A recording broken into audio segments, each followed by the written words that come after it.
ॐ जपाकुसुमसङ्काशं काश्यपेयं महाद्युतिं तमोरीं सर्वपापघ्नं प्रणतोऽस्मि दिवाकरम् ॐ दधिशङ्खतुषाराभं क्षीरोदार्णवसम्भवं नमामि शशिनं सोमं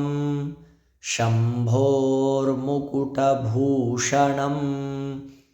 ॐ धरणीगर्भसम्भूतं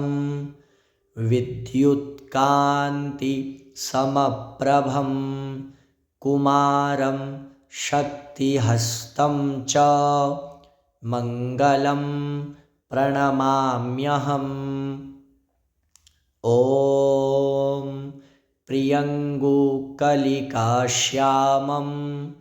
रूपेणाप्रतिमं बुधं सौम्यं सौम्यगुणोपेतं तं बुधं प्रणमाम्यहम् ॐ देवानां च ऋषीणां च गुरुं काञ्चनसन्निभं बुद्धिभूतं त्रिलोकेशं तं नमामि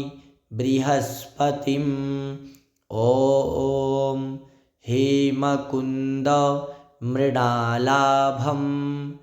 दैत्यानां परमं गुरुं सर्वशास्त्रप्रवक्तारं भार्गवं प्रणमाम्यहम् ॐ नीलाञ्जनसमाभासं रविपुत्रं यमाग्रजं छायामार्तण्डसम्भूतं तं नमामि शनैश्चरम् ॐ अर्धकायं महावीर्यं चन्द्रादित्यविमर्दनं सिंहिका गर्भसम्भूतं तं राहुं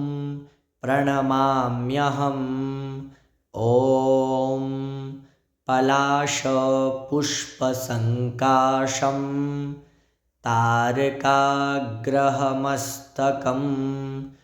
रौद्रं रौद्रात्मकं घोरं तं केतुं प्रणमाम्यहम् तं केतुं प्रणमाम्यहम्।